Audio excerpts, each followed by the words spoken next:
नमस्कार, मैं दुष्टूर Upadhyay. Middle east में लगातार हालात बिगड़ते जा रहे हैं। सीज फायर के नाम पर शांति बनाए रखने की कस्में तो खाई जा रही हैं, लेकिन कुछ देर बाद ही हमले शुरू होते ही ये सारी कस्में धरी की धरी रह जाती हैं और चारों तरफ से बारूद की बू आने लगती है।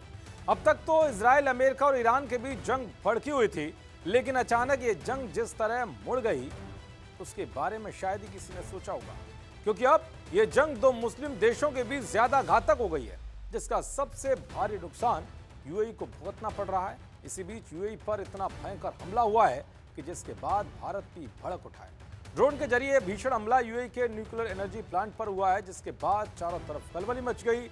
आसमान में काले धुएं का गुबार छा गया। जिस न्यूक्लियर पावर प्लांट पर हमला हुआ है वो क्यों खास है वो भी आपको बताऊंगा। साथ ही बताऊंगा कि भारत ने इस हमले को लेकर ईरान को क्या तगड़ी चेतावनी दी है, और आखिर में बताऊंगा कि हमले के बाद कैसे अमेरिका और इजराइल ने यूएई में खतरनाक हथियारों का जखीरा उतारना शुरू कर दिया है, जो एक बड़ी तबाही की ओर इशारा कर रहा है। दरअसल ईरान ने एक बार फिर यूएई पर ड्रोन अटैक किया है। ड्रोन से बाराका न्यूक्लियर प्लांट को निशाना बनाया गया है। इस हमले की कड़ी निंदा करते हुए भारत ने इसे उकसावे की खतरनाक कार्रवाई बताया है।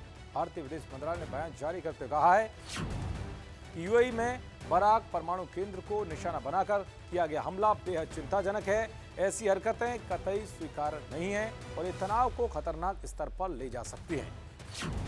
हम सभी पक्षों से जल्द संयम बरतने और बातचीत और कूटनीति के रास्ते पर लौटने की अपील करते हैं। वैसे भारत का ईरान भी दोस्त है और यूएई भी। ऐसे में भारत बहुत संतुलित कूटनीति से आगे बढ़ रहा है। अब हमले के बाद भारत ने ईरान को साफ संदेश दिया है कि हर रिश्ते की सीमा होती है।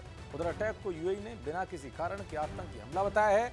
अमेरिकी राष्ट्रपति ट्रंप ने भी ईरान को बड़ी धमकी दे डाली है।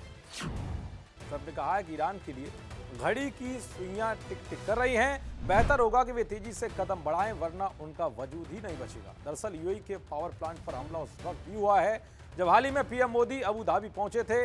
इस दौरान उन्होंने यूएई पर लगातार हो रहे हमलों की निंदा करते हुए कहा था कि जिस तरह यूएई को निशाना बनाया गया है वो किसी भी रूप से स्वीकार नहीं हो सकता। चलिए अब आपको बता देता हूं कि जिस न्यूक्लियर पावर प्लांट पर हमला हुआ है वो कितना खास है। दरअसल दक्षिण कोरिया की मदद से बने और 2020 से चालू बराकाहा परमाणु एनर्जी प्लांट अरब दुनिया का एकमात्र पावर प्लांट है।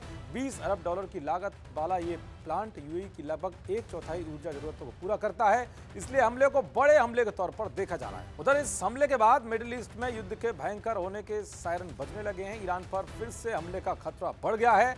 यूएई की सुरक्षा बढ़ाने के लिए अमेरिका, इजराइल भारी मात्रा में हथियार पहुंचा रहे हैं।